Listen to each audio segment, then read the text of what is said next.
We're previewing the Buffalo Bills mandatory OTAs, which begin today, and considering who the top 5 non-quarterbacks I am most concerned about the Bills playing against in 2022 today on Locked On Bills.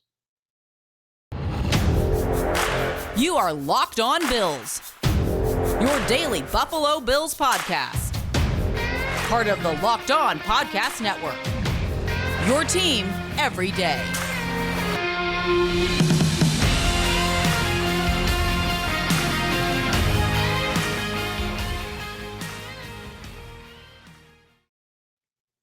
What's up, Bills Mafia? It's Joe Marino from the Draft Network, and I'm your host of Locked On Bills. Happy Tuesday to you, and thank you for making Locked On Bills your first listen every day, or if you're joining us on the YouTube channel, your first watch every day. Well, if you're listening or watching this on Tuesday, June 14th, today is the day that the Buffalo Bills mandatory OTAs begin. They had 3 weeks of voluntary OTAs. The mandatory stuff begins today. And then after this week, the Bills will be on break until training camp, excuse me. And so this is our last week of getting updates on what's happening on the practice field, injury updates, all that type of stuff. It's going to be quiet for the next several weeks between next week and training camp. And so it's an important week. And what I want to do on the podcast today is preview what I'm looking for during these mandatory OTAs from an offense, defense, and special teams perspective. And then I also want to dig into a really fun question that was sent in to me about which 5 non-quarterbacks I'm most concerned about the Bills playing against in 2022. So a lot to get to here today on the podcast. But first, there is a little subplot that I want to mention. Yesterday on the podcast, I talked about how my mother, who recently retired, has informed me that she is now a listener to the podcast and that as part of her daily routine, she wakes up and takes a walk, and she actually watches the podcast on YouTube during her walk. Well, I'm a little surprised that I haven't heard from her because I gave her a little shout out on the podcast on Monday, and it has me wondering, is she really watching? So, Mom, if you're out there, let me know if you're watching this. And I would assume that if she didn't say anything yesterday, that she would say something today because she purchased me this hat. And I know that she would, if I know my mother, and I do know my mother. If she watched this podcast and saw me wearing a hat that she purchased, she would absolutely say something. And so this is a little test. We're going to find out if my mother's actually watching this thing or she just said something to me. Now, I'm not calling my mom a liar. Maybe she's a little behind. Maybe she's got to catch up. But on the heels, right after she tells me she's a daily watcher of the podcast, I give her a shout out and I hear nothing. So we'll stay tuned. I'll give you an update tomorrow on where this thing is heading. All right, so let's talk about the Buffalo Bills and previewing these OTAs. We'll start with the offensive side of the football, and the first thing I'm interested in are the injured players. Dawson Knox and Spencer Brown, to my understanding, have not participated in OTAs to this point, not because they don't want to or they're not there. It's because they're injured. So you're talking about the Bills starting tight end coming off of a breakout season. Spencer Brown, a rookie starting right tackle. To me, that was a surprise that he was able to claim that starting job early in his rookie season as a third-round pick, and considering how raw he was coming out of Northern Iowa. And I thought he had some really, really high-level moments, and you know what? He is physically. He's one of the best athletes in the entire NFL, regardless of positions. And so I'm very excited about him, but he hasn't practiced to this point. And we haven't received much in the way of in-depth updates as to what's going on with them and when they're supposed to return. But I am interested in finding out if they're available this week and if questions are directed towards Sean McDermott, that gives us an understanding if they're going to be ready for camp. So Dawson Knox, Spencer Brown are the headliners when it comes to the injured players that I'm monitoring their situations. but also Isaiah Hodgins, Tommy Doyle, Khalil Shakir, and Jake Kumaro. There's been instances where they've practiced and not practiced, and I understand that that's injury related. And so I want to see if they're healthy, and if not, see if we can figure out what the extent of these injuries are, and if there's going to be a prolonged absence that potentially works into training camp, and these guys aren't ready to go to start camp. So that is first and foremost on the offensive side of the football. But there are three other things that I'm very curious about. And after the injuries, I'm really interested in this offensive line. What nuggets can we gather about the offensive line? And let me say this, because this is going to apply to all of the analysis moving forward on this particular podcast. The reporters that are at practice, they're very limited in what they can say. And so that's been true for several years now. And I feel like I've done a good job of being able to read between the lines and extrapolate meaningful takeaways despite a limited amount of information that beat reporters can actually provide. And so you've probably noticed that I've been able to uncover things like Tommy Doyle is getting reps at guard.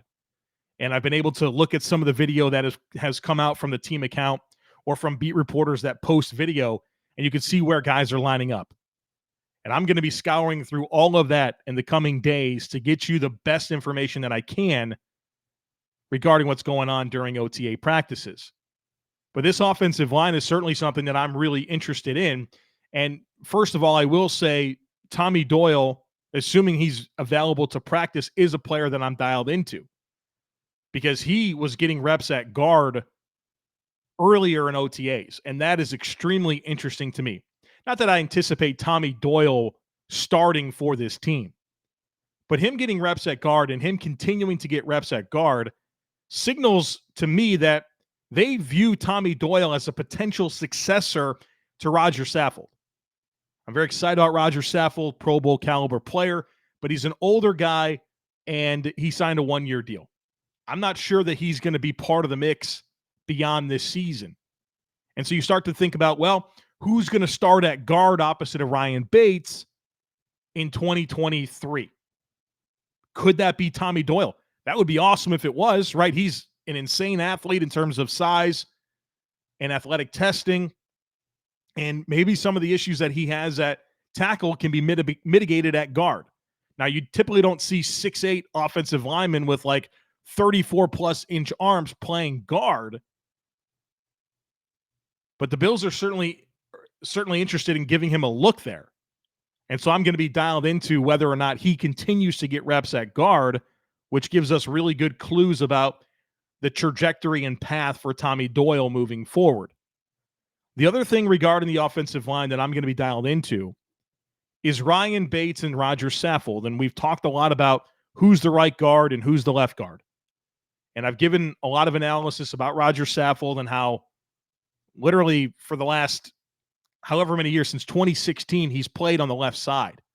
And the overwhelming majority of his snaps in the NFL have come at left guard. And then where things get a little complicated is because Deion Dawkins played so good next to Ryan Bates when he inserted himself into the lineup at left guard. And do you really want to disrupt that? If Roger Saffold's a one-year thing, do you want to just kind of keep Ryan Bates at left guard and continue that chemistry that was formed? And then you think about on the right side where you have a rookie or not a rookie anymore, but a second-year right tackle in Spencer Brown and playing next to Roger Saffold, you think that could be a benefit to Brown. Well, based on what we've been able to gather to this point through video, it appears that Roger Saffold's the left guard and Ryan Bates is the right guard. Will that continue? Will we see it any other way? OTAs will be a nice little opportunity for us to gain some insight into what side of the line of scrimmage Ryan Bates and Roger Saffold are playing, whether that's left or right. The second thing offensively, after injuries and after some offensive line nuggets, is the wide receiver pecking order. I'm really fascinated by this, and we talked about it a bit yesterday on the podcast, where if the Bills keep 6 receivers, there's probably not a spot for Tavon Austin and Isaiah McKenzie, unless they keep 7 receivers, which I think is probably unlikely. And this is obviously assuming everyone's healthy. If a guy gets injured, then that really shakes up everything and it opens up a lot more opportunity. But we have to operate in a world where that doesn't happen in terms of analyzing and breaking this stuff down. So I'm going to be paying very close attention to Tavon Austin and Isaiah McKenzie and who they're getting reps with and against. You're not going to read a practice recap from Joe Buscaglia or Matt Marino or Sal Capaccio or John Scott or whoever's going to break this stuff down. You're not going to read a practice recap that says Tavon Austin got first team reps this percentage of the time, or Isaiah McKenzie or Jamison Crowder or anything like that. But what you will be able to read is analysis that says things like Tavon Austin caught a pass from Josh Allen and he was covered by Taron Johnson. Well, that's pretty telling, right? That's clearly a first-team offense rep versus a first-team defense rep. That's a lot different than hearing Isaiah McKenzie caught a pass from Matt Barkley and Christian Benford was guarding him, right? That's a third-team rep. So I'm going to be very dialed into Tavon Austin and Isaiah McKenzie and who their reps are with and who they are against when it comes to team drills. And I guess the same could be said for other players as well, but I'm really interested if they can both make this roster. And this will give us some clues as to where they're both at. The other two receivers that I'm very interested in are Khalil Shakir, the Bills' fifth-round pick. We're all very excited about him. Many people think he was a steal. I certainly do. Feels like it's been a little quiet when it comes to any updates on him so far through OTAs, and so I'm interested in seeing if that changes a bit this coming week. And then also Marquez Stevenson, second-year player, didn't really do much on offense, got a chance as a returner, kind of failed there, had a delayed start to the season due to an injury. Where's he at? Because we've heard a lot about drops, but then we've heard some high praise about some explosive plays that have happened from time to time. To me, he's very much on the outside looking in. If we're talking about Tavon Austin versus Isaiah McKenzie for one spot, I mean, we're talking about Marquez Stevenson as being like the eighth receiver at this point. So I'm interested in seeing where he's at. Obviously, I think the biggest thing that he can do is prove himself as a returner. That's going to be his best path because I think when it comes to playing receiver, there's just too much in front of him. But if he can prove himself as a returner, that can really move the needle for him at receiver. The last thing offensively that I'm going to be dialed into is the running backs, and not necessarily Devin Singletary, who I think is the Bills' starting running back, and James Cook, who I think is going to have a role, but Zach Moss versus Duke Johnson. I don't think the Bills keep both. I think they keep one of them. Who are they getting reps with? Who are they getting reps against? That'll give us a little bit of a clue as to who has the upper hand at being the Bills' third running back in 2022. Whether you're ready to pop the question or you're celebrating a milestone moment, find jewelry as unique as her with the modern convenience of online shopping at BlueNile.com. You can create the engagement ring of her dreams. Blue Nile has simple online tools that let you choose the diamond shape, size, and clarity, as well as the setting style. And then Blue Nile's bench jewelers will then handcraft their perfect engagement ring, making sure that each ring is one of a kind. Or you can celebrate life's special moments with fine jewelry. Perhaps you're looking for fine jewelry, but you're having trouble choosing. Blue Nile has jewelry experts on hand 24/7, available via phone or chat to help you find a memorable gift at every budget. Make your moment sparkle with jewelry from BlueNile.com, and Locked On Sports listeners get $50 off purchases of $500 or more. This podcast exclusive includes engagement rings. Use code Locked On. That's code Locked On. Plus, every order is insured, ships free, and arrives in discreet packaging that won't give away what's inside. Shop stress-free and find your forever peace. Go to BlueNile.com today.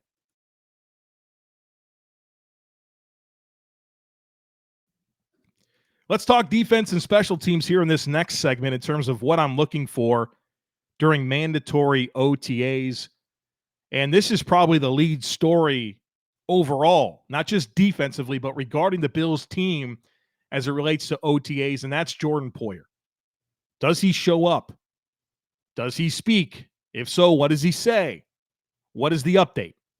I feel like this is going to be the most telling opportunity as to Jordan Poyer's appetite for this season and where the team is at with Jordan Poyer. If he's there, that's a really good sign.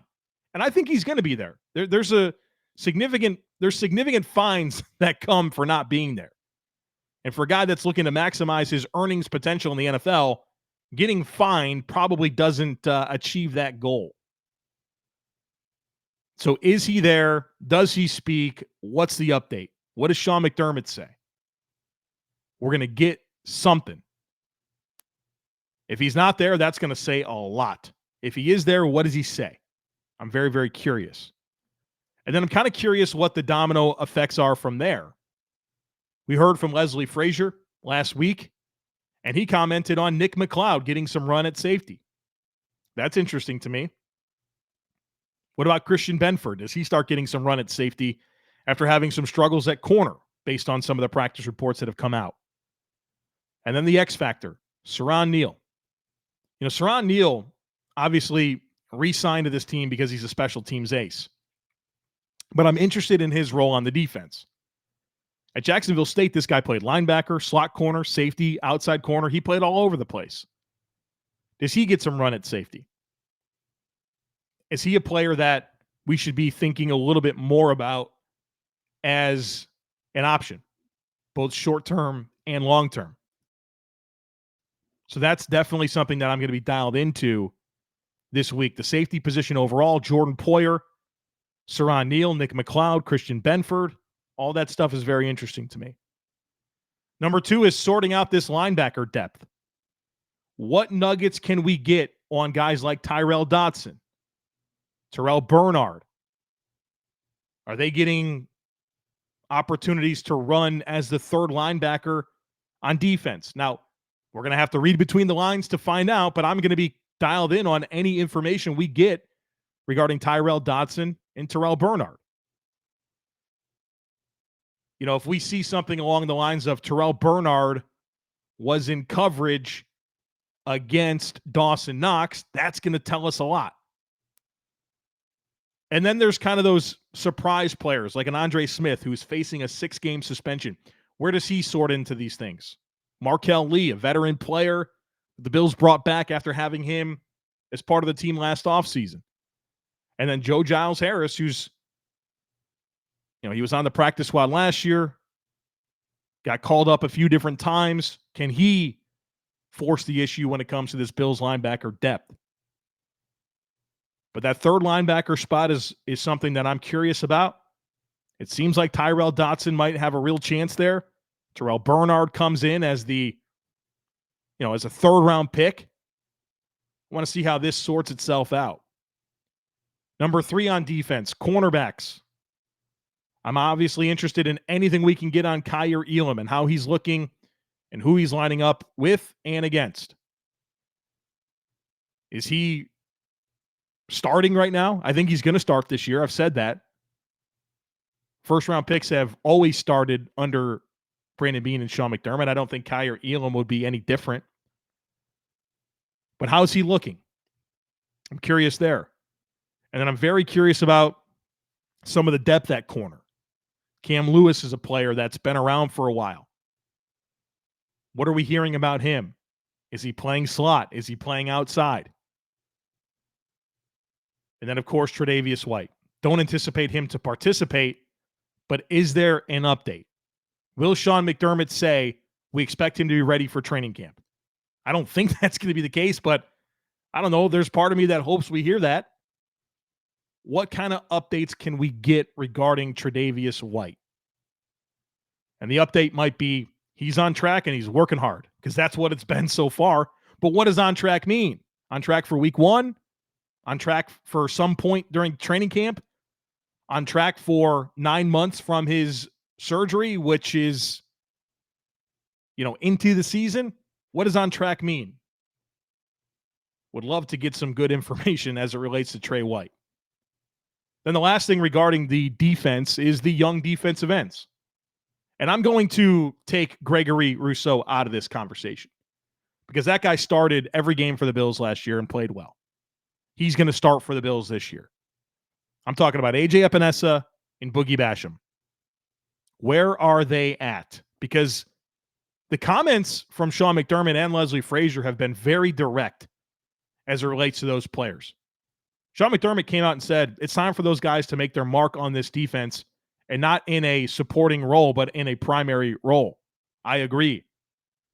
Those guys are in line to play 30, 35% of the defensive snaps for this football team. Where are they at? Is their confidence building regarding those players?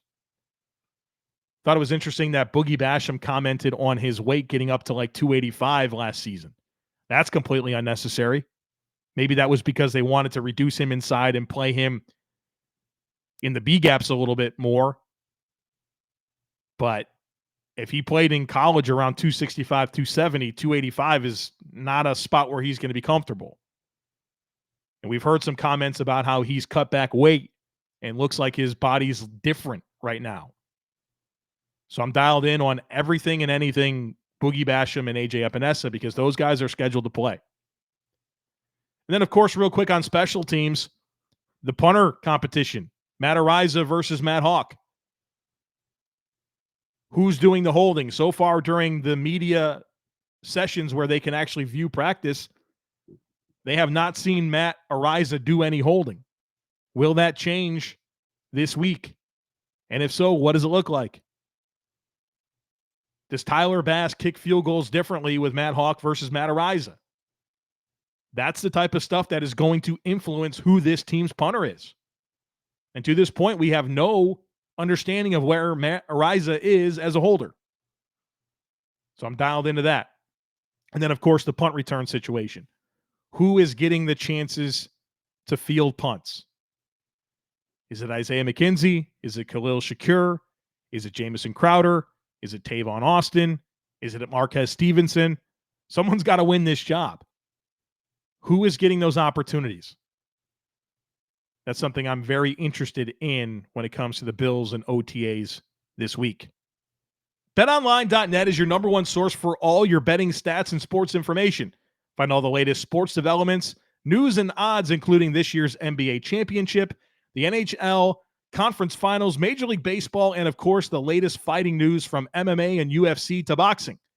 BetOnline is your continued source for all your sports wagering information, including live betting, esports, and more. So head to the website today or use your mobile device to learn more about the trends and the action. It's BetOnline, and it's where the game starts.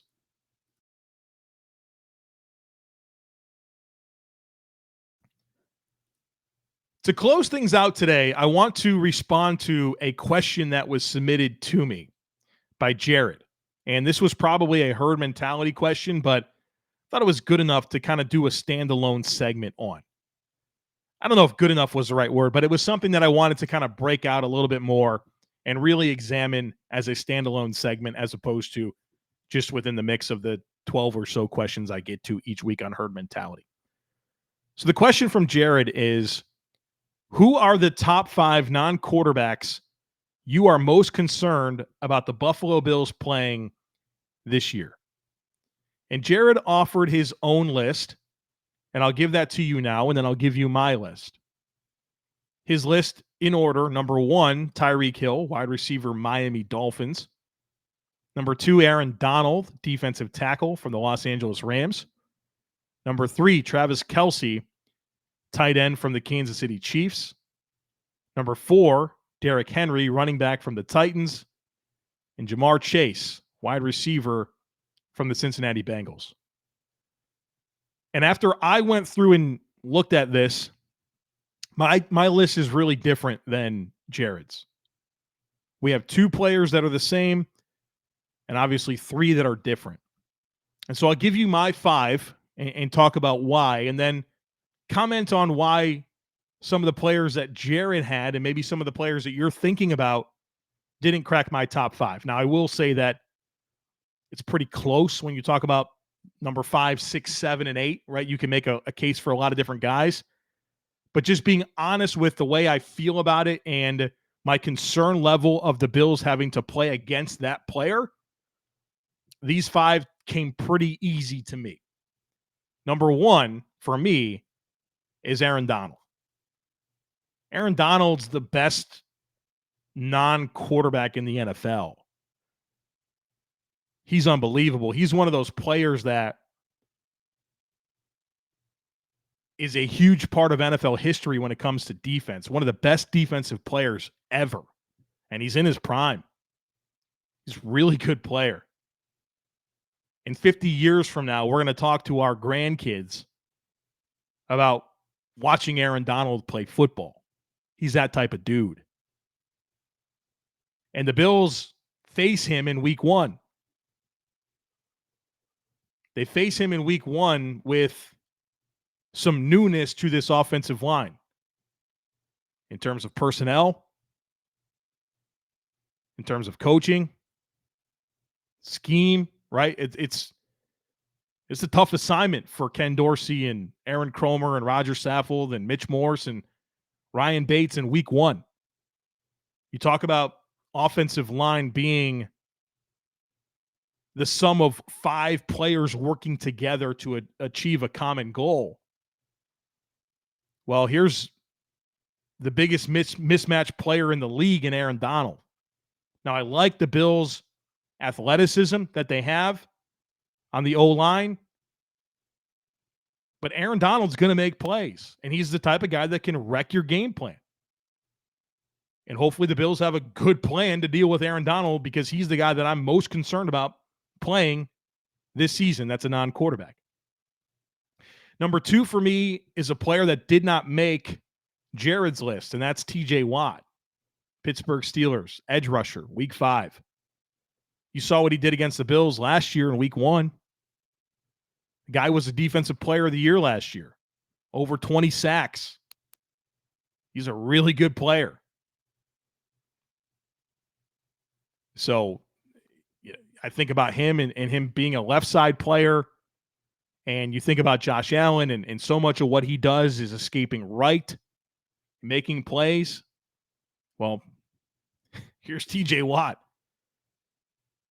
And the Bills have played him, several times recently, but not with Spencer Brown at right tackle, right? It's been Darrell Williams in the previous opportunities that the Bills have had against Pittsburgh and TJ Watt.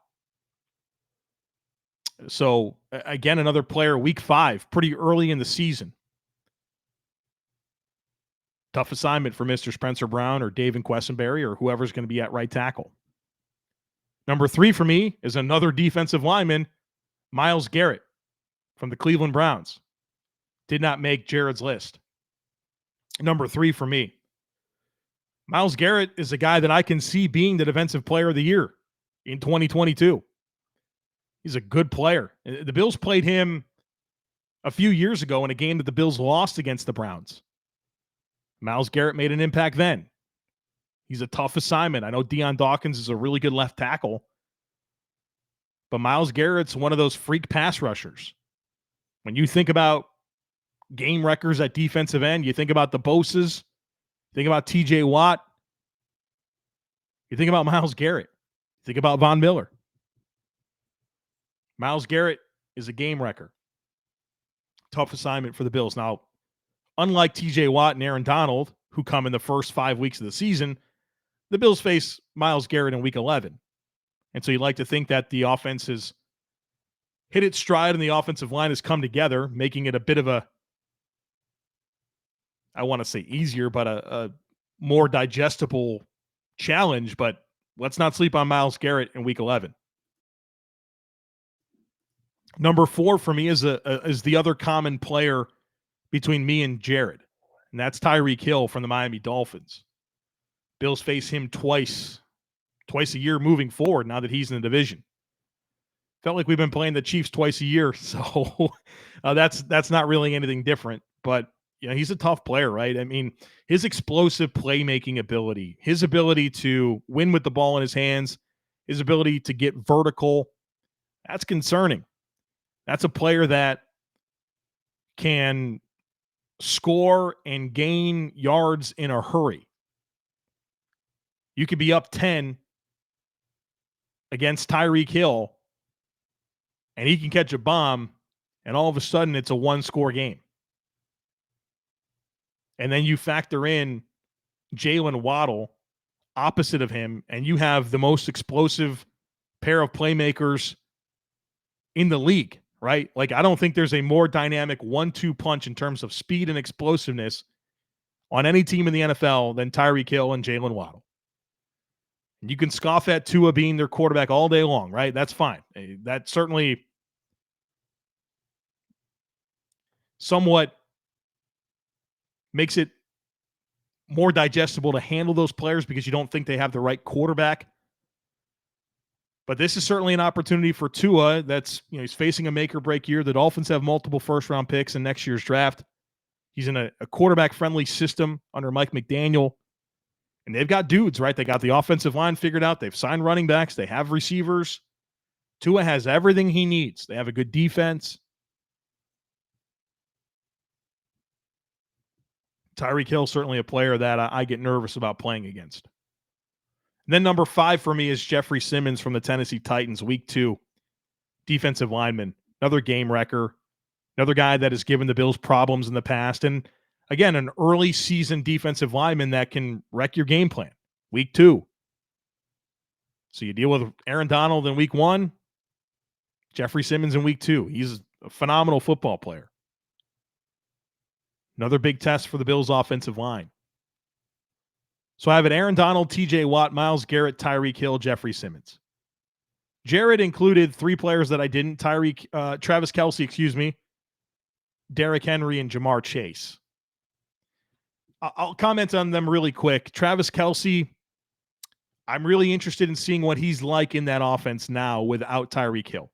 Tyreek Hill does so much for that team in terms of lifting coverage, improving their spacing, and really opening up the middle of the field for Travis Kelce to work. How does Pat Mahomes and this Kansas City Chiefs offense look without Tyreek Hill? And I think Travis Kelce is the player that you look to, and I think he benefited from having Tyreek Hill, and they don't have a player like Tyreek Hill anymore. So I was cautious to put him down. You put down Derrick Henry. I'm very rarely going to put a running back on this. Running backs are so dependent on everything else. Blocking, the passing game, all that type of stuff. The Titans were the number 1 seed last year without Derrick Henry. Their offensive rushing attack was just as good as it ever was without Derrick Henry. I just can't get myself to put him down. And he's not really hurt the Bills. Like, he's had like one explosive run. I can't get myself to put him down. The team was just as good without him last year. And then you have Jamar Chase. And I'd put Jamar Chase in a bucket with guys like Cooper Kupp, Justin Jefferson. The Bills face some really good receivers, and I'm not trying to mitigate them at all. Those are great players. But I think those defensive linemen and Tyreek Hill are just more concerning challenges than those receivers. Again, I don't want to take anything away from Cooper Kupp, Justin Jefferson, Jamar Chase. Great players. I'm more concerned about the defensive linemen, and I'm more concerned about Tyreek Hill more than any other wide receiver. I would love to hear your list. This was fun for me to go through. Forget about what I said. Forget about what Jared said. Send me your list. I'd love to see it. You can make a comment here on YouTube. You can hit me up in the Locked On Bills Twitter community. If you're a part of it, give me your top 5. If you're not part of it, search it, ask to join, and become a member of that community, because I think this is a really fun conversation. Your top 5 non-quarterbacks that the Bills play in 2022 that you're most concerned about. Shout out to Jared for bringing this one to my attention. This was a fun talking point, and I want to hear other people's lists. What's funny is I went to my brother, and I gave him the question. I said, hey, I made my list. Send me yours. And he gave me the exact 5 players that I had. We saw it exactly the same. But I can see this. I can see a lot of different angles with this. And so would love some feedback on that topic. All right, folks, that's going to do it for us here today on the podcast. We should have a lot of news coming out of One Bills Drive for us to reflect upon tomorrow. So don't miss anything. Make sure you're subscribed. We'd love it if you took a second to rate, review, and share the podcast. Have a great rest of your day, and I look forward to catching up with you again tomorrow.